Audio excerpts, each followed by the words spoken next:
Welcome, NoDQ Galaxy, and we are back with another edition of the NoDQ Review, number 78. And I am Virtue, being joined by the elite panel of NoDQ, featuring Aaron Rift, Robbie Vice, TJS, and he finally made it, because we had to wait for him, Big G, who is probably in a huge state of depression right now. Big G, I'm going to start with you. How's it going on the day after Armageddon for you? I'm still kind of, reeling, it's still like processing, I can't wait till the main event so I can just get it off my chest. Other than that, I'm doing good. Just got home from work. Busy time for a year for us. People do all their shopping before Christmas. Other than that, I'm doing good. We got a lot to talk about. Well, good for you. And is that a Zelda shirt? Hey, I'm going Zelda all out. Zelda shirt, Zelda hat. Nice. I think me and Aaron have the same Zelda shirt from Target, that green one. Aaron, just keep your hands in your pocket. What's up, Aaron? I'm doing well. And yeah, that Zelda shirt is definitely an interesting one. And now you told the whole world I shop at Target, so thanks a lot. I shop at Target too. It is what it is. Yeah, I think this is going to be our last one of the year because next week's Christmas and then the week after that we have the new year. So I think this is the last NoDQ review of 2019. So I guess we got to go out with a bang, right? Let's do it. Like DDP says, bang. And speaking of that, DDP, good luck with you. I guess he announced he's getting divorced, and that's pretty bold for a public figure to do that. But good luck, man. Robbie Vice, what's up? Man, not much. It's just crazy holiday season. Ready for everything to calm down. I'm definitely one of those people that I just want to hunker down and wait for all this to blow over. But I got 10,000 commitments between the girlfriend's family and my family, so I'm going to be really busy when I don't want to be. It looks like we found out that ratings are really important until they're not. I guess it depends on what side you're on there. I'm sure we'll get into that. But, man, I'm looking to have a good conversation, see what the last review of the year does for us. So. All right, and I see a black cat crossing our path. Yeah, she is. That's right. Destroyer of worlds, yeah. TJS, what's up? Well, I guess I'm about to just have a little trademark dispute with Joey Janela because I got a traffic citation, so I guess I'm just going to go by Bad Boy now. It's my first ever one. It sucks. But it was an okay week in wrestling. Pretty excited to talk about it. We had some good stuff on Raw, believe it or not. Not bad stuff at all. So let's get to it. All right. And I think that trademark would go to Martin Lawrence and Will Smith, not Joey Janela. Anyway, let's start with our final thoughts for WWE TLC this past Sunday. Now, there's a few things. We had the Bray Wyatt, the Mr. Rogers gimmick, versus The Miz. During most of this match, he was getting beat up by The Miz. And then he started trying to channel the inner fiend or whatever. And then just like that, two Sister Abigails, he wins. So it was kind of a weird match. And then Bryan came out and tried to get the heat. He looked very much like Orange Cassidy, as some internet memes going out there pointed out. I don't like the way that match was done per se. And the beginning, TJS, I know you liked him coming out to the Mr. Rogers whole gimmick, but just something fell flat with that. And I feel like the best stuff for his characters are the vignettes and what we get on Raw or SmackDown. When it happens at the events, look at WrestleMania, was it 34 with Randy Orton? That kind of stuff seems to fall flat. And I don't think it's Bray's fault. I think it's the way they produce it because you know how wrestling fans are. They want to see their back and forth matches. We know Bray can do that. We've seen Bray do that. But they're not letting him do that. And it's no selling. It's just the slow-paced matches that today's fans don't like. And I think that could potentially hurt his character the way the fickle fans are.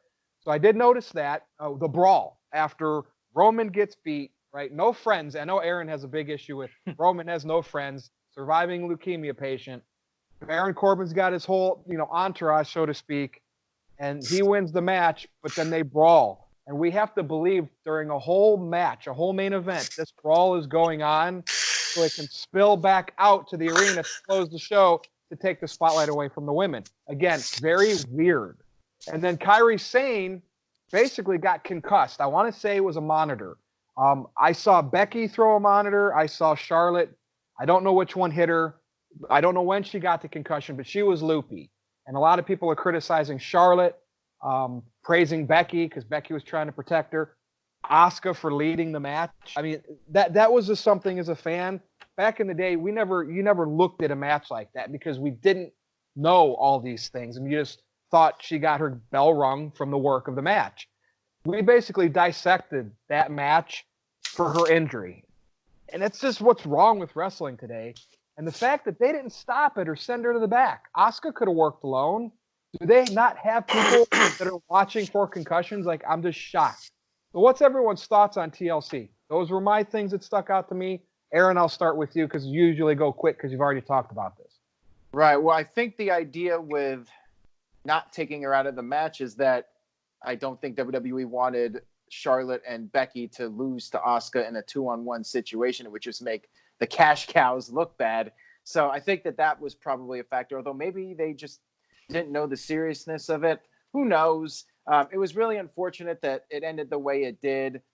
But yeah, the whole Roman Reigns thing, that was something WWE had full control over, and that was just really stupid, in my opinion, to end the show on that note. The Bryan return was great, and everything else was just okay. Didn't really feel like it was anything out of the ordinary as far as WWE pay-per-views go. Very standard stuff. TJS, was there anything that you think will stick out a year from now, or do you think that this was just a complete throwaway? Well, I don't know what it was. Maybe it was because my expectations were so low, but I actually enjoyed the show. I liked the TLC match at the end a lot, even though I know it got some criticism.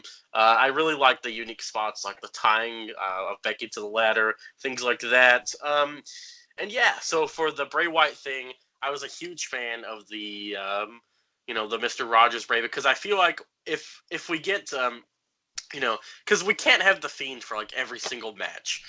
So I think that having Bray have two personalities is great.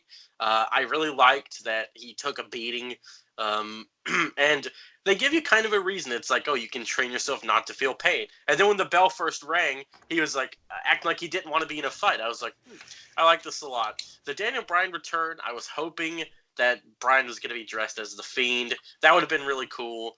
But it was, I don't know. I guess the whole Roman Reigns thing, what's next? Eventually we're going to get Roman versus The Fiend, and we're going to have Roman Reigns come out with an actual big dog or something, and we'll have The Fiend feed the big dog to Roman Reigns eventually, like Al Snow and Pepper. Like, I guess that's what's going to happen, man. I don't know. WWE is crazy right now. But yeah, I thought it was a pretty good show. I give it a B-. Thought it was all right. Robbie, let's go, man. I thought the show was pretty manic. It didn't really make a lot of sense. It wasn't a fluid show. I think a lot of these things worked really well on paper when they did it. I think the execution might have been a little bit off.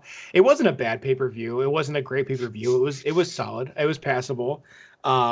Apparently Roman Reigns is toxic and no one wants to help him. I think he drinks all the coffee backstage and doesn't refill the creamer, so no one wanted to help him.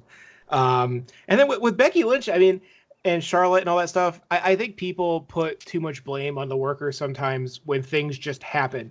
I don't think anyone out there maliciously wanted her to get hurt. I don't think anyone tried to give her a concussion.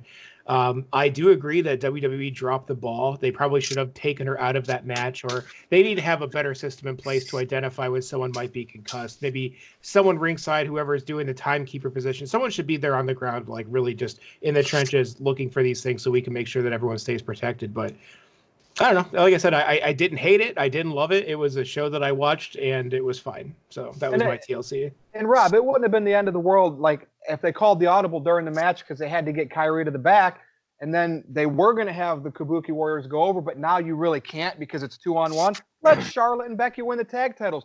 You have writing, you have booking, you have Raw the next day. You can get yourself out of it, but they don't know how. And so they had an escape because they could just say, hey, my partner got taken out. I want a rematch. They win it back, and then it builds up an interesting feud, possibly that they could spread out for a couple months and see what happens. But, that's the thing with wrestling. You can always write around stuff, but WWE just chooses not to. And they kept Kyrie out there, and, Charlotte looked a little rough with her a couple times. Now, maybe there's tricks we don't know. Maybe when Charlotte was smacking her in the face, maybe they're trying to wake her up. I mean, you know what I mean? You don't know things like if you're not trained. Like they might have little secrets in the business that it looks brutal from a fan's perspective, but maybe she was just trying to get her alert. I don't know. But anyway, Big G, what do you think? I know you're so depressed, but what do you think? I mean, it was a decent show for what it was. For being the last pay-per-view of 2019 in the decade. I mean, they could have done a little bit better with stuff that you guys already discussed with the TLC women's match, and I did enjoy the Bryan return, obviously, and it was cool to see Bray Wyatt not as the Fiend, and he actually got a win over the Miz, but then obviously he got beat down by Daniel. Do you think it's bad though? Like I noticed some quiet, like the fans seem disinterested in part of that. It seemed, and I just feel, you know what I mean? Yeah, I mean, it seemed like they were like hot for like certain matches, and then other matches they were just real quiet. But it seems like that everywhere you go now for a pay-per-view, they're hot for these big matches, and then when it comes to like the cool-down matches, nobody's doing anything. They're just this should not be the cool-down match, though. He's a WWE champion, and he's selling like the most merchandise in the company. What are you doing, WWE? It's match placement. You not have? Yeah. Why you like, should have closed the show. Yeah. No disrespect to the females in the ladder match, the TLC match. That Roman bit to spear Corbin into the pool of people, if that was going to close your show over the women, basically, why not have Bryan's spot close the show? Yeah. And then you could end the show with the yeses. People would love it. Absolutely. And it seemed like a lot of people calmed down on the yes chants too. You only see like a couple, a few hundred people doing it. You don't see the whole crowd doing it like when he first started it back at WrestleMania 30. He was a good heel. I mean, he got a lot of people to hate him for a while. Yeah. And then he didn't want to go to Saudi Arabia or whatever happened, and that's gone. Now, yes, he's in a good role now. Yeah. But I don't know, man. Let's move on. So they finally announced before the new year the first two, the headliners, so to speak, of the WWE Hall of Fame for 2020. And it's, of course, NWO is leading the way, right? Hogan, Hall, and Nash, and X-Pac, the sixth member. And then, of course, Batista. And Aaron, you pointed out it's strange that Batista, I don't know if you want to call them co-headliners or are they truly billing NWO as a headliner. That's kind of weird for Batista because to me, he'd be a headliner. I know you've touched on this before, Aaron, but since you're part of the review panel here, I'll start with you. What's your thoughts with these two? There's some weird stuff with the X-Pac in there. Right. Batista the same year as NWO. Like, what do you think, man? I know. Well, first of all, I think with X-Pac, what Hogan is saying that he's the fourth guy just is ridiculous. His name is Six. His name was Six in the NWO. I mean, come on now. Why is Eric Bischoff not in it? Now, I think he's probably a good candidate to induct them, but yeah, I would have Bischoff as part of the group, and maybe you could make an argument for the Big Show, aka the Giant, since he was legitimately. Well, I think he was number 5 actually. I think DiBiase was number 4. Yeah. You could have done like 6 guys, or maybe you could have just gone with everybody. You could have inducted every single NWO guy. Dude, maybe that would have been fun. Yeah, maybe they'll do that. I feel like there's a chance. Maybe at the Hall of Fame they'll have Hogan, Hall, Nash, and X-Pac on there. And then all the other guys will come up on stage, all the J Brones. Maybe we'll get a Virgil cameo.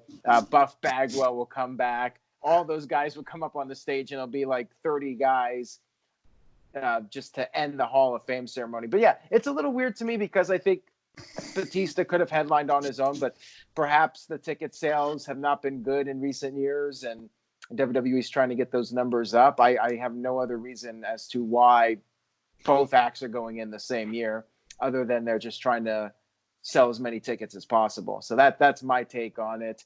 Big G, who would you have if it was your choice? Like, who would be the NWO people going in? Well, see, this is what I'm thinking. I'm thinking this is the WWE version of the NWO, because wasn't it just the 4 of them, and then you had Booker T? You're right. So Big G, that's a great point. So I'm thinking it's the WWE version of the NWO when it was the 3 of them, and then X-Pac joined. But yeah, I would have Big Show in there too because he was in both factions, WCW and in the WWE version. Correct. I don't think they want to do Booker T because then he'd have 3 rings and one more than Flair. I think they want to do. Can't do that. You can't have Booker T in before Ric Flair with 3 Hall of Fame rings. Batista, you know, he's had a tremendous career, starting as the bodyguard for Devon. Deacon Batista. Yeah. You know, he's had a tremendous movie career too. You know, Guardians of the Galaxy, James Bond. What is that movie, Stuber or whatever? You know, he's had a good career. I'm sure Dana Brooke will be there with him by his side come WrestleMania time. Dana Brooke is more over than EC3. Those are my thoughts. You know, those are 2 big names that you can have for WrestleMania 36. Because isn't Hogan like in Florida area as well, and Batista, if I'm not mistaken? Yeah, Hogan's from the Tampa area. So they're they're in that area, so it's good for them. TJS, what do you think, brother? First, I don't know who the hell wants to go to the Hall of Fame anymore. Like, I get it. No disrespect to the legends, but I don't understand why you'd want to go there instead of just watching it on TV. It's a long show, and there's not really any action or anything. You're just sitting there listening to people talk. Maybe that's an acquired taste. I don't know. But I don't think those tickets are cheap, and I think that they're not selling well, and that's why they're doing the double headliner. And I think it's weird that Batista's in before The Rock, before Big Show, Undertaker, all of these people, and Batista over, especially The Rock. That's what surprises me the most, because The Rock's from Miami. You could just have The Rock headline and then do NWO and Batista another year.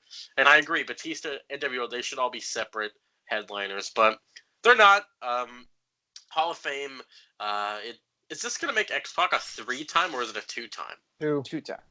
2-time. I can't believe X-Pac's a 2-time. Hey, it's part of the clique. All the clique will get twice. It's like is he going to go in a 3rd time with X-Pac and Kane? You think that's going to happen? Man, and Hulk Hogan's growing his beard back, so that's something.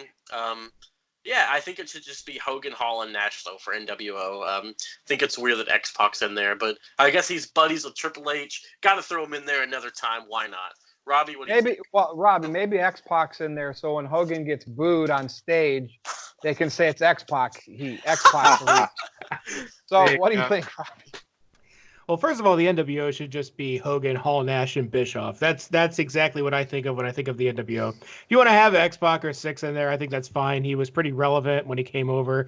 He had a good shtick. I still think it's funny, though. His first promo when he came back and joined DX is about the Hulk Hogan said he couldn't cut the mustard, and he says, Hulk Hogan, you suck. But apparently they're in the NWO now, and it's fine, if you guys remember your history with that.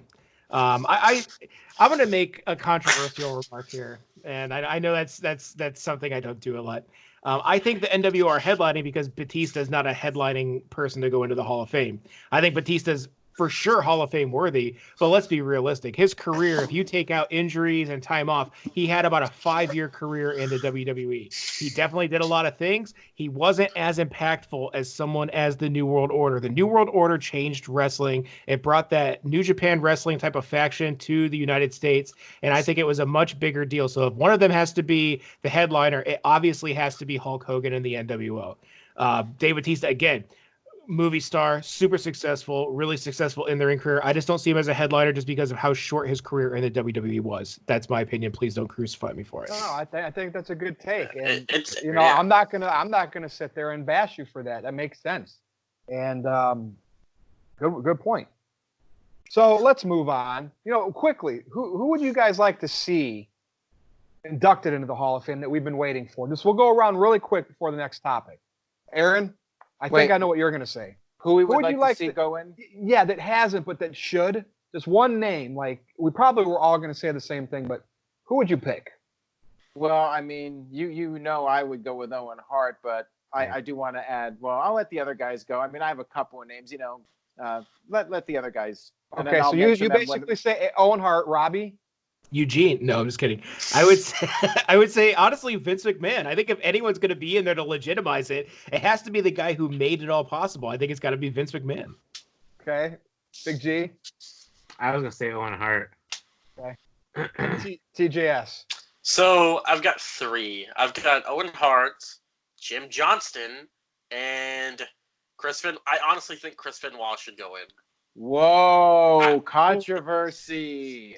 I don't. His personal life has nothing to do with his wrestling career. Let That's me how it ask should you be. this. Does anybody know this? While you brought that up, Robbie. Yeah. Did they ever remove O.J. Simpson? Now, I know he wasn't convicted of murder, right? But He come was on. acquitted. The glove didn't fit. He was acquitted. Right. But was he removed from the Hall of Fame, or do you think he would have been removed from the Football Hall of Fame if they convicted him, even though we know he did it? But They didn't remove him. I think so. Like, you see what I mean? Because he still did that as a player. If Benoit was already in there, you could make that argument. Okay. But at the same time, if you really want to go like kayfabe and meta, his wife and son appeared at WrestleMania and he murdered them. So therefore, he murdered people in wrestling. Therefore, it's heinous enough that you can't do it. And he killed. Like, look, dude, I think Chris Benoit had one of the best careers. He's so much like Dynamite Kid in the ring. One of my favorites to watch. But when you harm a child, you harm people that you're supposed to protect. I think you lose all credibility as a human being. It doesn't matter what you accomplish because everything was replaced by that horrible weekend where he decided to go off the deep end. So not even Robbie Vice can support Chris Benoit going into the Hall of Fame. So, Now, Robbie, let Yeah. me ask you this. So, I mean, I agree with you, just throwing that out there. Sure. But there's the whole CTE argument that his brain was messed up. All the years of concussions and chair shots to the head, all that stuff pretty much screwed him up so he could not make rational decisions. Sure. And he had that one moment where he snapped, he lost control, and that's what led to those events. And when he realized what he had done, he took his own life. Now, do you think that there's any defense in that regard with all that stuff? I think someone could make that case. And I would again say that unfortunately, life's not fair. And while that may be the case, it was still done. I would say the only positive thing to come from this, though, is I think outside, and that's why we just talk about this concussion in that TLC match with Kyrie Singh. But I think they have a much better protocol in place now. I think it led to a safer work environment to hopefully prevent this from ever happening again. Now, maybe 50 years from now, they could get Chris Benoit in there because it's not going to be fresh. It's not going to be, that close to it. But for the time being, I'm going to say myself and my cat Jade, we're going to have to say no on that one, dog. Right. Yeah. Owen Hart, great choice there, and that's my number one. But like, I have 2 other guys like that are really close, like maybe 1B and 1C, and that's British Bulldog Davey Boy Smith. Yeah. Like, I mean, he never got pushed to the main event, but like, he was iconic in the, with the Dynamite Kid and the British Bulldogs tag team champions, and then as an Intercontinental champion. And then Vader. And the reason why I say Vader, not because what he didn't do in WWF, but they do the whole WCW umbrella, right? Because look at Sting. And look what Vader was in WCW, a monster. So those 2 guys, and it sucks that they're passed away. Vader, obviously, most recently. So there you go. Yeah, Anything, and I have a few else? other ones. Yeah. Ken Shamrock is another one that I would like to see go in, considering what he did as far as implementing MMA style submissions into WWE matches. And then Demolition, of course, a tag team that had accomplished a lot in the late 80s, and people just write them off as LOD knockoffs. But I thought that they were a great team, badass music. I thought that they were really cool as a kid growing up. So I'd like to see them go in. And Virtue, we didn't get your take on Chris Benoit at all. If you have anything else to say about his whole situation. It's weird because, like, obviously I don't condone what he did, right? But before he did that, his wrestling career still happened, and it was great, right? He's a murderer. He murdered his family. He committed suicide. But his performance in that bubble of wrestling is Hall of Fame worthy. And it just sucks that he did that, which is most likely always going to keep him out. But if I had to pick, I would put him in. But what period of time is good? 50 years from now, right? Oh, he deserved to be in. Like, oh, it was a tragedy what happened, but look at his career. But we're within 15 years of this still. this is going to go on for a long, long time. Yeah. Now, what do you think about the poll yeah. results? Because I put up the poll, which generated a lot of controversy and a lot of debate. But I was really surprised because it was like almost the majority said yes. I mean, it was no overall, but it was like 48 to 46%. It was close. So there are a lot of people. Do you think they're just trolling, or do you think the people legitimately think Benoit should get some kind of recognition? I'm sure there's a lot of trolls that just voted yes on it, but I mean, I keep thinking about it, and if they did put him in, it would be a PR nightmare for WWE. Yeah, honestly. So it's one of those things where it'd have to be like 30 years from it. There would have to be a huge chunk of time, and even then, you know, maybe then it'll be more socially acceptable for, you know, criminals to get praised for good stuff for whatever reason, because they still accomplished it. If he goes in, I doubt that it would be as as himself. He would go in as part of a group or something. He had issue. We know he had issues. He committed suicide as well. What if he would have killed them and he didn't kill himself and he was in prison? Then I say, no, you can't do that. Yeah. No way. He killed himself, which leads to believe this guy was messed up from concussions and this and that. But it's weird. They really just can't do it. No, I will say this. He'll go in whenever WWE can somehow spin this into a positive or a heartbreaking story. I'm serious. Yeah, if they can pat themselves on the back, or they can make this like a tragedy, like I hate to say it, but you know, kind of how his family could interject and say, his surviving son and his surviving family could say, we need this. Can you do this for us? We need a platform. I mean, it could be something like that, but you know, there's a lot of money to be made on tragedy. During 9/11, people made a lot of money selling those fake kits and flags. Pearl Harbor, I mean, tragedy sells, and I think unless Disney does end up buying WWE, and actually probably more so if they do, I think they'll try to capitalize on anything like that draws emotion from people. Well, if they ever bought WWE, maybe they'd build an actual Hall of Fame at one of their parks. Well, we'd see Brock Lesnar versus Darth Maul. Well, speaking of tragedy, we had some recent releases. Luke Harper, right? And everybody's expected this for a long time. The Ascension and Sin Cara.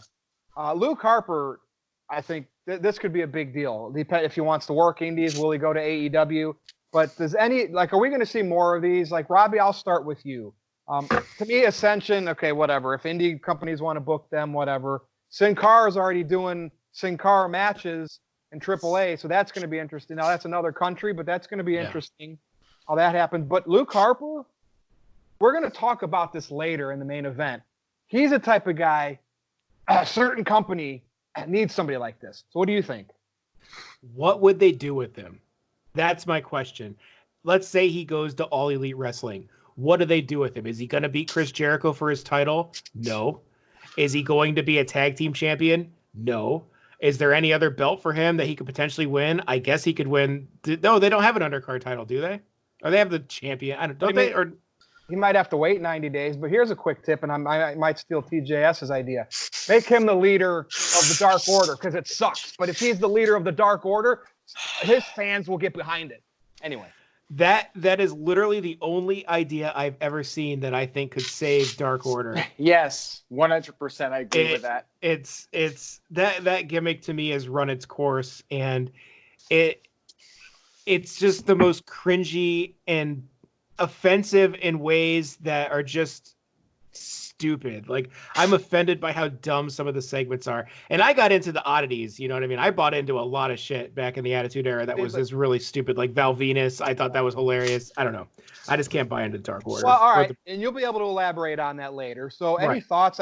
You think this is going to be a trend now? Is WWE reaching a point to let more of these wrestlers go?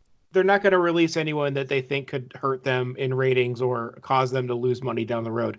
I think they view Luke Harper as someone maybe 5 or 6 years ago would have been a huge pickup for another company. I think at his age, he's very limited in how far they can push him because we don't know the longevity that he's going to have going forward. I mean, he's one of the older guys in the locker room right now. You know, he's been on the indie scene for a while. His body's been through a lot. He's one injury. I mean, I know everyone is, but this guy's literally one injury away from not being able to compete. So Sin Cara, what were they doing with him? Lucha House Party, right? Of course they let him go. They don't see him as a threat. He's in AAA, ruining things to where he could probably never wrestle as Sin Cara anywhere else ever again. So he's just doing things that are stupid. And the Ascension, okay. Okay. Big G. And it is what it is. Luke Harper, you know, he may go to AEW. He could go to New Japan. He could go to Ring of Honor. He could just do the indie scene. Ascension, you know, they can go to AEW and Cody can become Stardust again. And there you go. You got that going on for them. As far as Sin Cara goes, you know, he was a good luchador wrestler, but WWE really never had anything big for him. He wasn't even the original Sin Cara. No, it was Hunico, you know. So Hunico, he could go down to AAA and wrestle there, you know. Hopefully everything goes good for them in their, you know, wrestling future, and we'll go from there. Wait, are you downplaying the greatest match of all time, which was Sin Cara versus Sin Cara? I sure know. Oh, How dare you? See, I forgot about that match. I did too. That's how bad it was. Really? Oh, Robbie You did. know how bad it was. I'll never That's forget. just how long ago it was. Wasn't that like 2014 or I something don't know, like that? Or man. 2011, I thought. I thought it was around 2011, yeah. Yeah. TJS, what do you think? I usually have somebody like I would expect you to say who might still get released. Yeah, I think the Revival are on the way out. I hate to say it, but I think they're going to be released soon. And I don't get why everyone hates the Dark Order. I don't get it. Well, if you like them, stay tuned. Yeah. Yeah, we'll get to that. But anyway, I don't know why everyone's downplaying Luke Harper's release either. This guy, did you see his 2016 run? He was like really. Yeah, he was 4 doing years great. ago. Yes, but Chris Jericho's been doing it for a while too, and he's still like he's arguably the best one around, and he's like 7 years older than Harper. Harper is great. I don't know why he's getting downplayed so much. Look at this. Jericho hasn't had as many injuries as Luke Harper has. If I'm not And he's Chris. But freaking Rowan's had a Jericho. lot of injuries, and they keep him around carrying a cage. It's probably going to have a huge rat in it. Yeah, I think that I really think Harper can be a major player in AEW, and I think having him lead the Dark Order or help the Butcher and the Blade and the Bunny, I think that would help. Sin Cara. So I have two ideas.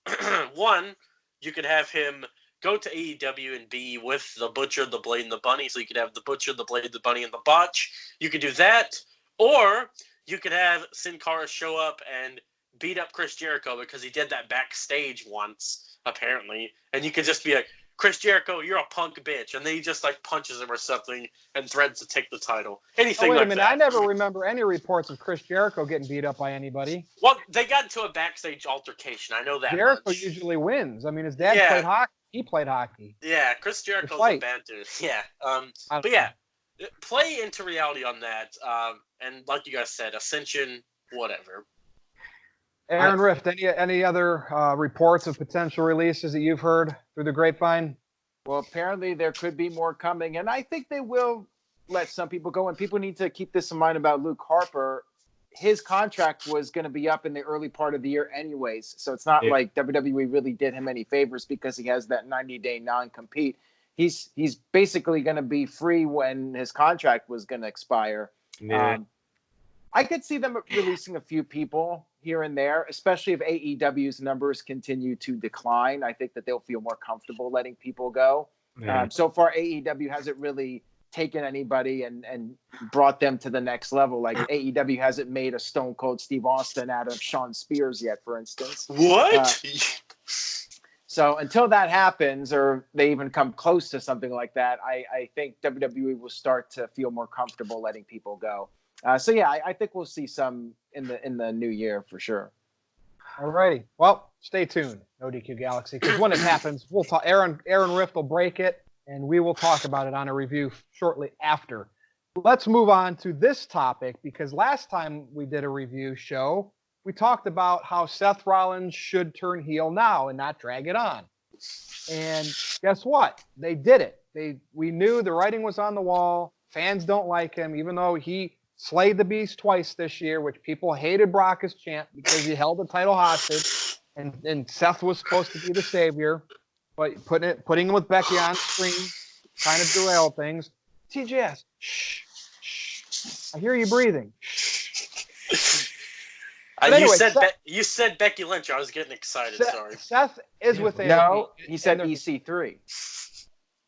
Oh, you did. So now we're going to definitely hear the heavy duty. But Seth and AOP are together, and he's heel. So far, what's our early thoughts on this? Big G, I'm going to start with you. What do you think? Where can this go? They pulled the trigger, man. Well, I'm glad Seth Rollins is a heel. You know, he's always done his best work as a heel. I mean, don't get me wrong. I still like Seth Rollins, whether he's a babyface or heel, but he does such a better job as a heel. And with AOP, you know, J&J Security got upgraded to AOP. They ate a Super Mario mushroom. Yeah, there you go. You know, we'll see where this goes. You know, we'll potentially see, you know, Seth Rollins versus Brock Lesnar again, and you could potentially have, you know, Paul Heyman turning on Brock Lesnar and joining AOP and Seth Rollins, and he could be the voice for the. I mean, even though Seth Rollins can talk, you know, but Paul Heyman could talk for AOP because, you know, they speak English, but they also speak in their native tongue. And then you could have, you know, potentially Brock Lesnar be the babyface, and he gets beat up by Seth Rollins and AOP, and then eventually down the road, I don't know if it's gonna. This is just my fantasy booking here, you know. Possibly WrestleMania, you have Seth Rollins beat Brock Lesnar again with for the WWE title, and with the help of AOP and Paul Heyman. Okay, there you go. Aaron Riff, what do you think, man? It happened. Yeah, I think it was well done. I'm enjoying it so far. I think it needed to happen. As far as who's next to face Seth Rollins, I don't want to talk about spoilers here, but I feel like we might have a nice contender for Seth Rollins at WrestleMania based off of what they did at the Christmas tapings, but I won't say who it is. If that match does happen for WrestleMania, though, I think it's going to be pretty solid, and I'm looking forward to seeing Seth Rollins' opponent in his role. Oh, good job, Big G. Yeah, just give it away like that. But yeah, it creates the opportunity for some fresh matchups. What was that? I was just throwing up the Uso signs and Roman Reigns, you know. Yeah. I see what you did there. And Matt Riddle. This actually means like hang loose in Hawaiian, so pretty much I'm just, you know, hang loose, everybody. Nah, I gotcha. Right. But yeah, I think it's cool that we get to see Seth Rollins in a different environment, and there's some new potential opponents for him to face. Like I don't see Owens and Rollins going to WrestleMania. I think Rollins will end up feuding with somebody else for Mania. And like I said, I think we have a little bit of a clue perhaps as to who his opponent's going to be. And yeah, so far so good. But the big question is, how long will it be until they start cheering Rollins like crazy again now that he's a heel? So that'll be interesting to see if that ends up happening soon. Robbie Weiss, any thoughts on this? I know you do. Yeah, I think this is the best that Seth Rollins has been in probably a year. I think heel Seth Rollins is the best Seth Rollins. I think AOP, as like you guys said earlier, it's like J&J on steroids. You know, they ate the Mario shroom and now they're huge. I think they need to put the tag titles on AOP, make this a legit thing, actually commit to it, have them come out and cause just a lot of mayhem. Again, it's the most basic rule. If you have a heel faction like you had with the NWO, you have them come out, you have them cause a ruckus, you have them beat people up until finally somebody stands up to them and fights them and eventually beats them. I mean, that's basically the way that this always goes. But man, Seth Rollins, his promos are great as a heel. The AOP, I think this is a really, really good fit for everyone involved in this. And I'm looking forward to see what happens, especially after seeing the Christmas spoilers. All right, TJS, don't fall asleep on me. Man, this might be my favorite thing going in WWE right now, honestly, man. Other than the Bray Wyatt stuff, I've really, really enjoyed the Seth Rollins stuff. I feel like this is the most realistic heel turn that we've had in a long time. Because, I mean, everything that he said was the truth about him always working, you know, workhorse, always busting his ass, the people booing him. Like, what does he have to do? He's very delusional, saying being a leader is not about being cool.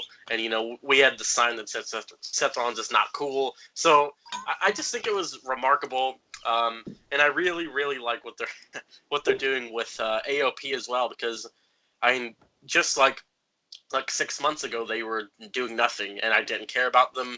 But now they have them in the suits. Reminds me of the Breaking Bad twins. It's just awesome. I really Are like they what's going on. Cuban or Colombian? What are they? What's their nationality? They don't speak the same language. Venezuelan? Okay, What? I didn't know. Is it? Yeah. I know one's Indian or one's Hindi or something like that.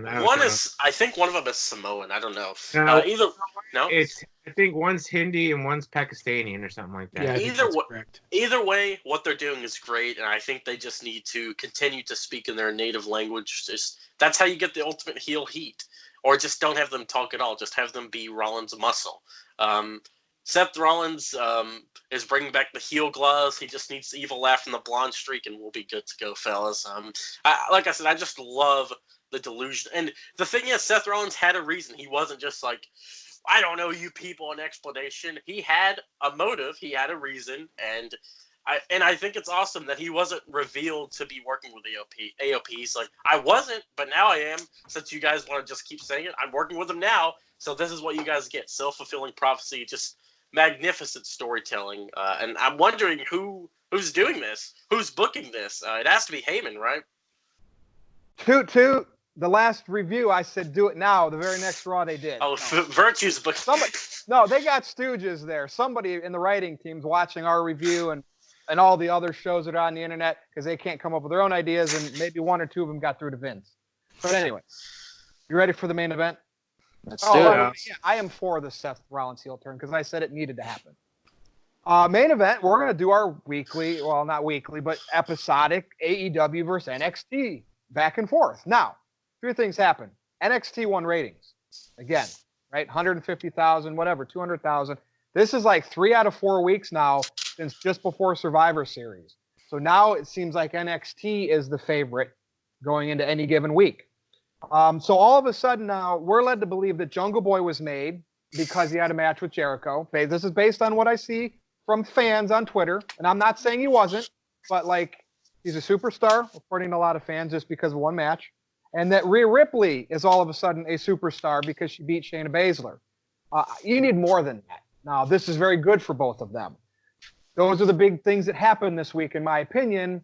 And so I want and if something else happened, like a Dark Order, horrible main event segment on AEW, I want to hear everybody's takes on this. Now, I'm going to start with you, Big G, because one of the topics was Shayna Baszler finally losing.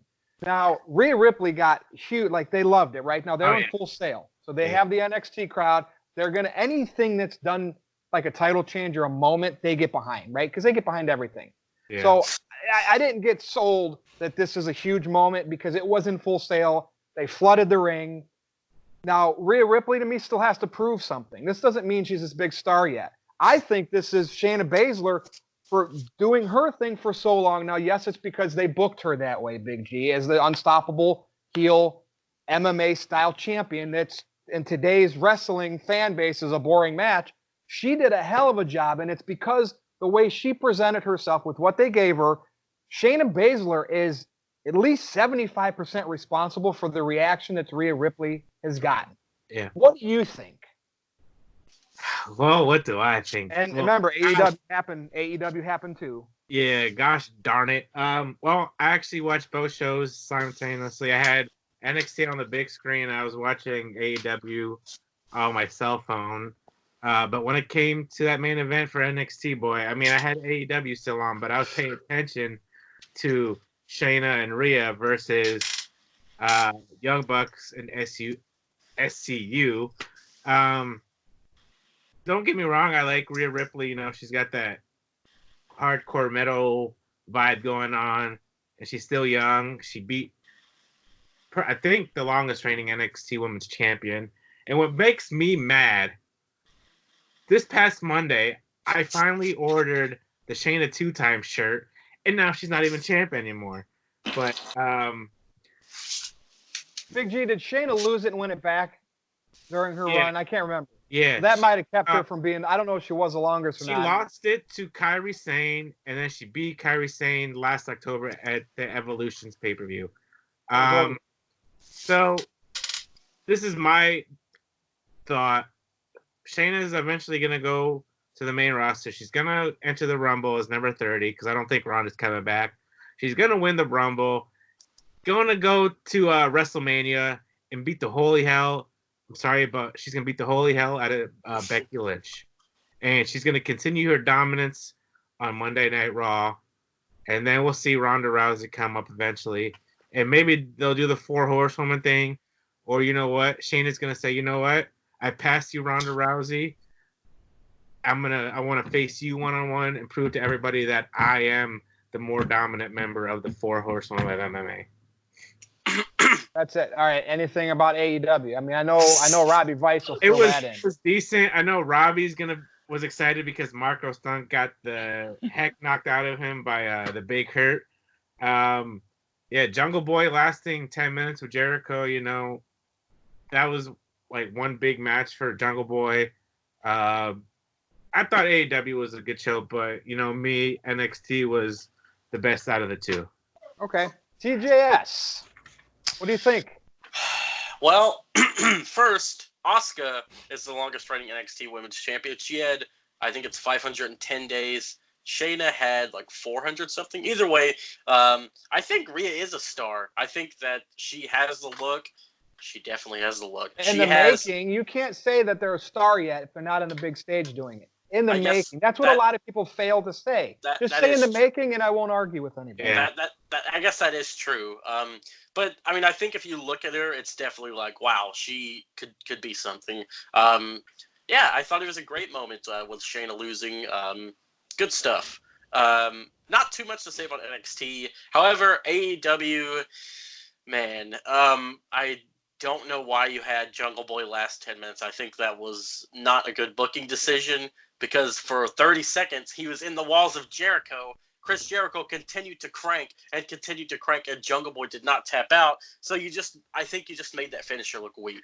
But look at Rhea Ripley though. Shayna Baszler had her in the that's Rhea for a while too. And Rhea didn't tap out. But that's Rhea Ripley. We're talking about Jungle Boy.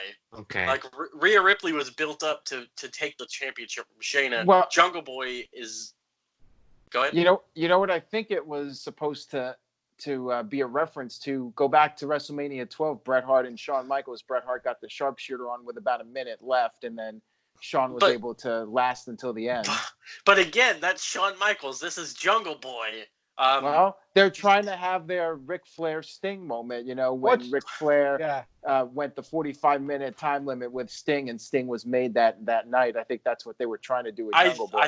I think what should have happened was Chris Jericho should have gotten cocky, and Jungle Boy could have rolled him up and got a 3 count or something. That would have been better than what they did, I think. Because the record's going to reset in January anyway. So you might as well just had him get a win instead of just sitting there making Jericho's finisher look weak. I just didn't like it. Well, I disagree with that because I feel like they already did the roll-up with Scorpio Sky, and roll-ups in general have just been overdone to death. I guess that's fair. Then you should have had Chris Jericho get disqualified. Anything other than what they did, because I feel like they just made the Walls of Jericho, the Lion Tamer. Well, they want to make stars in AEW, and they have high hopes on Jungle Boy, so they want to make him look like he can go to the best. And I get what you're saying, Big G. Just what they should have done after the 10 minutes when Jericho said, "Let's continue this." Because technically it was over. All he had to do was last 10 minutes. Jericho in a fake match should have went back in there during that minute or two scrum afterwards and pinned him and beat him, even though. You know what I mean? To get that heat back. But Jungle Boy was made, you know, I'm not going to say made, but star in the making the 10 minutes. You know, so, he didn't beat Jericho. If it was Jinder Mahal that lasted the 10 minutes, people would be losing their minds. Like, oh, jobber. But Jungle Boy lost 8 matches and hasn't won a single one. And people are like, oh, star made. Totally. I don't know. I mean, I don't like it. I think that they really... Like I said, water down Jericho's finisher. I think a good thing that they could have done is not his finisher. It's the Judas effect. The Judas effect is his finisher. I guess his Lion Tamer is just a signature submission. And he didn't do the Lion Tamer.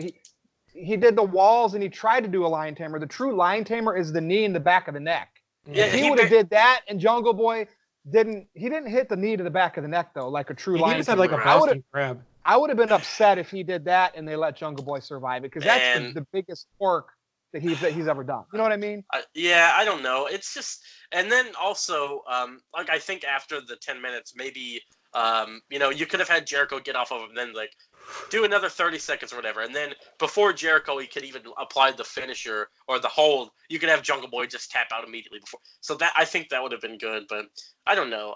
I was just watching it. I was like, man, I couldn't buy into it because Jericho was cranking that thing and Jungle Boy was just, I don't know. Either way, I thought the Dark Order main event thing was all right. I thought it was cool. I was surprised that Young Bucks didn't win. But yeah, I don't know. My biggest takeaway was I did not like the Jericho, Walls of Jericho, Jungle Boy. I didn't like it. Robbie, go ahead. Well, welcome to Bizarro World, where everything is the opposite of what I thought and you did. So here, let me start out with some controversial things. Marco Stunt got what he deserved, and that was absolutely great. That was. I try not to talk about him anymore because it really pisses people off. But I laughed out loud when I saw that. Now here's something else I'm going to say. Orange Cassidy, I thought actually had a good segment. He actually did something. And I don't hate what he did. So I think using him in the capacity they used him, it wasn't my least favorite thing on the show. But again, that's in contrast to Marco Stunt, who is the worst thing on the planet. I thought the Jericho thing with Jungle Boy was a good moment. I don't think it ruins his. When we see like the curb stomp 65 times that never puts someone away, I think that could damage your finisher, which is also the reason that he went heel. All right, give me a second. But he had him in a crappy like Boston Crab. It wasn't his signature move. And Jungle Boy didn't win anything. He literally just survived the time. And those are the moments you need. Now, if this was WWE, I would say it's different because they have other ways to build up stars. But let's be real. The AEW roster is small. There's not a lot of big names that can give a rub right now because I would say that maybe Jungle Boy could feud with someone in the Elite, but they lose every single week to the point where I don't care about the Elite. I don't really want to watch them because I don't want to take what I know from them from Japan, but if I look at their win-loss record and what they've done here in the United States, they are Jinder Mahal. They are jobbers. They're not doing anything that's impressive. The only one out of that entire group who has the vice president tag that is actually a real wrestler, in my opinion, who's actually someone that's credible is Cody Rhodes. So obviously outside of Jericho, Joey Janela's a bum. I don't know how he's on TV every week. I don't get it. I'll never understand it. He's literally the worst wrestler I've ever seen. Marco Stunt. Marco Stunt's not a wrestler. Marco Stunt's a child, and he got what he deserved this week. The Dark Order is dumb. I just felt like the commercial they had with like the neckbeard kid who was like just like an 80s stereotype nerd. I'm like, who did this segment? Like, and then he's like reaching in someone's mouth, and I don't think that guy washes his hands after using the restroom, so it's probably terrible. The Elite need to win. Brandy's thing is stupid. NXT is the best wrestling on TV right now. Finn Balor looked like $1 million. The way they brought back Gargano was probably one of the bigger pops I've had in a long time. I think Rhea Ripley is a star in the making. That is the first step, and it's how they build her after that. But man, who would have thought besides me when we predicted ratings early on that people would slowly tire of AEW? I did. I predicted NXT was going to win from the beginning, and I got a big slap in my face back then. Right. But AEW has a lot of good things going for it right now, but they're focusing on some of their worst things, and they have the Elite, and the Elite is what got them all out, all in. All of these pay-per-views, this entire company was based on the Elite, with Kenny Omega being one of the greatest over in Japan, the Young Bucks being that tag team, and they're just not doing anything. They're literally losing constantly. Hangman Page is lost by the wayside, and I just... Yeah, well, that's a great point there about the Bucks and Kenny Omega, how they really haven't been pushed in the spotlight all that much. They're almost like supporting players, and I understand like the thought process, like they don't want to be the guys running the company, getting the main event push, but realistically, they're the biggest stars, and I think you need to establish the stars first before you can start building new talent. And who are these Dark Order guys? Like, if it's Luke Harper pulling the strings, I think that can salvage the gimmick. But right now, I just don't have high hopes for it. I feel like it's going to be Aces and Eights Part 2, where it's going to be just a bunch of J-Brones under the masks, and it's not going to lead to anything. Like, it's just a waste of time, in my opinion. It's going to be the Ascension. The Ascension are going to be creepers. Ugh. TJS?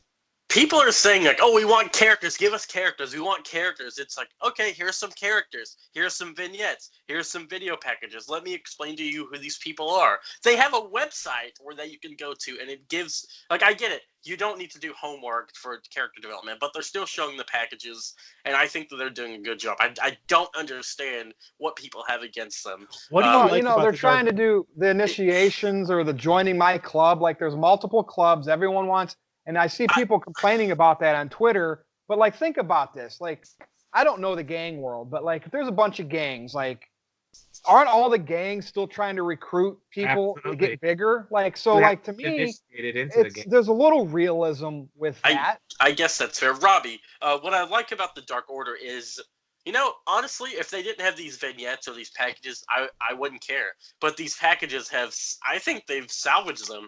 And I really like, because I feel like if they didn't do this, then the Dark Order was going to flop. Like the packages and everything. Okay. And I think these packages are saving them. Okay, here's my big question, though. Let's say I watch this. Why would anyone want to join the Dark Order? What is the benefit? What have they done? They've not won anything. I guess you can be part of this fat guy's throne, and he'll sit on you.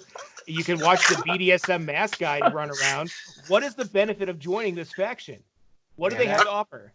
Fair. And they have people they can't throw work punches out there making it. You see some of those videos? Like, God. They're like clawing at him. I see what you're saying, but if you look, the two jobbers from last week joined. It's because if you're tired, if you're tired. There you go. So you're praising a segment that featured the Beaver Boys. I think it's a good concept, man. The Beaver Boys. That's the ratings right there. That's what's going to get everybody watching AEW. The Beaver Boys. And another thing I want to address really quick. Cody, why he's looking dumb when he's like, I'll give you all this stuff, MJF. Just have the match with me. Cody, you run the company. Just make the damn match. Come on. Was MJF on the show? No. See, I don't like all right, I know they do AEW Dark, right? And that's is that a YouTube show? Yeah. Okay, if you have your couple selective like younger people, next generation people that you really want to get over, MJF is one of them. You can maybe say Jungle Boy another. They should have a featured segment or match every week. That's how the business has always worked. You don't like have them on one week, not the next. Like, I hate that. MJF should be on there every week. He is going to be your top heel. Yeah. You know? Yeah, and I think what they should have done is had MJF take all that stuff from Cody. Like, yes, I'll take the shoes, I'll take the money, I'll take the car. You could have MJF drive the car out there every week and just say, like, you know, and then just not have the match with him. Just take all the stuff, don't have the match. Thought it would have been great. And I think MJF does not need, God, what's the guy's name? Wardlow? He does not need him. I think MJF should just. The big guy, like, that's Jericho having Hager. You know what I mean? Shawn Michaels and Diesel. Okay, I guess. I Sid at one point. Robbie, did you have anything else? Did you have anything else to add with your? You know, like, we're still waiting. Think about NXT. You know what else they got? Silver dollar in their back pocket or whatever you want to call it. They have Velveteen Dream sitting on the shelf. Yeah. Aaron, did you want to elaborate? They got the Beaver Boys in AEW, so watch out. Is that their actual name? Yeah. Yeah. Wow. Yeah, okay. Isn't Velveteen's rumored to win the Rumble, right? Is that true? That's what I read. Well, according to betting odds, and I don't know who came up with that concept of him winning. I would be beyond shocked if he won the Royal Rumble. I would too, yeah. Right now, just saying it, Roman Reigns is my early favorite to win it, or maybe a returning former rated R superstar coming back, perhaps. I could never say never. Aaron, did you want to I know you do this over and over and over again as these shows happen. Anything else you want to say with this week's AEW versus NXT? Your thoughts on these ratings. Like, I expected NXT to win. I mean, they threw two big matches out there. Going forward, though, is this going to be a back and forth, like a reactionary thing, or do you think NXT might be 3 out of 4 every 3 out of 4 weeks of every month win these ratings. What do you think? Like, they got the WWE machine behind them. So the honeymoon is over for AEW. Where are these new big stars? That's what I really want to know from you. What do you think on, right? To me, ratings is still important. Aaron started his career basically with the Attitude Era, the Monday Night Wars, and that was a huge deal. This is nowhere close to that, but it's as close as we've ever really seen. That TNA thing doesn't count. Yeah. So what do you like? Where does this go now? Honestly, I think the TNA thing was a bigger deal because they won on Monday nights, and at least for a couple weeks, they were doing respectable numbers against WWE. I mean, that first Monday night, the Hogan segment, Hogan came out there, they had over 2 million viewers, and AEW still hasn't come close to that number. I think it's disappointing, the numbers, just because I feel both shows, I mean, for all the things we say negative about the shows, both of them are great overall, and I'm just sad that they're not doing better numbers. Like, if I was a wrestling fan, I would not even bother with Raw and SmackDown. I would just watch NXT and AEW. To me, those would be the A shows on my viewing list. And then if I had time, I'd watch Raw and SmackDown maybe on YouTube. So it boggles my mind that Raw and SmackDown, I guess it's just maybe force of habit, and maybe, because wrestling draws with stars, AEW is struggling, and NXT is still a developmental league despite what people say, and because it's so wrestling heavy too, you're not putting as much of an emphasis on the characters.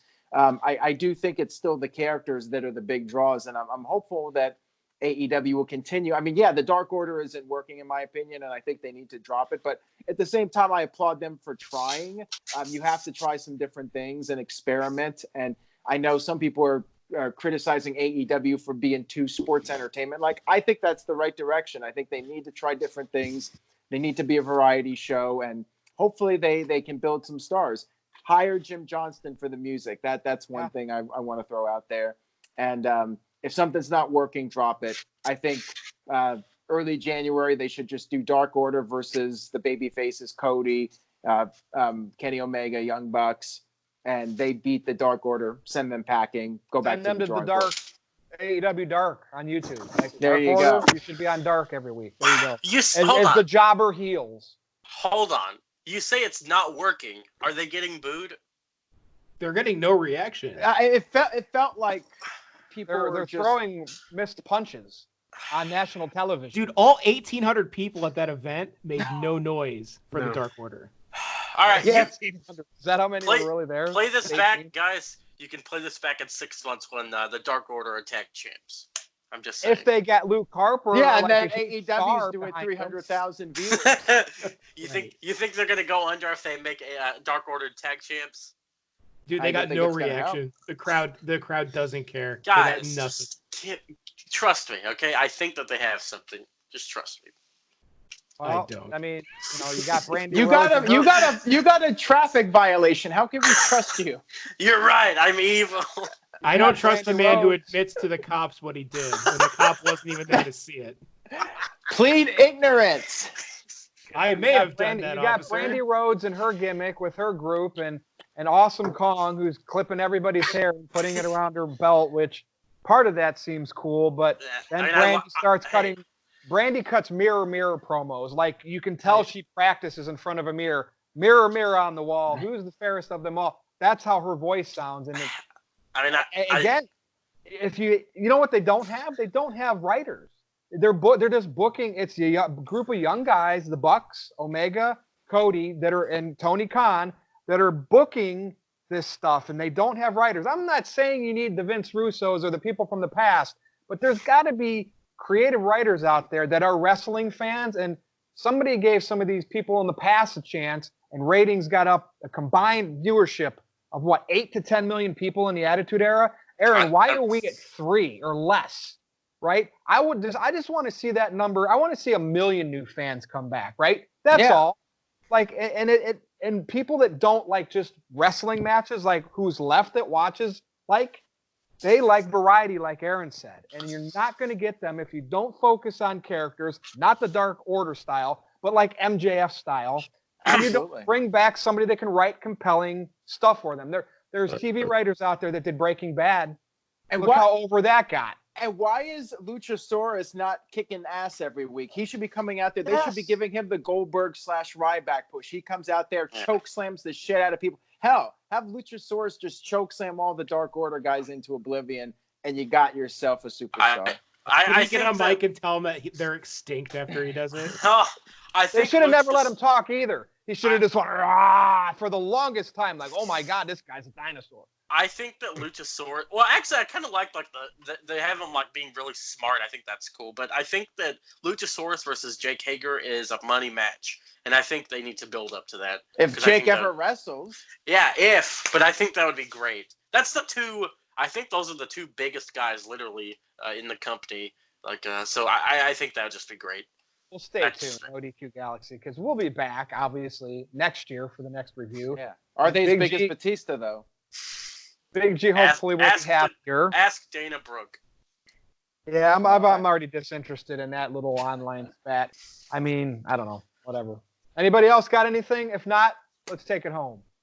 Did we talk about Marco Stunt getting punched in the face yet? Yeah, we did. Yeah. But the problem is, it was a work punch, and he took, he made it look good. And you saying you loved it, his fans will come back and say, yeah, because he's a worker, and he made you love it because he took the bump.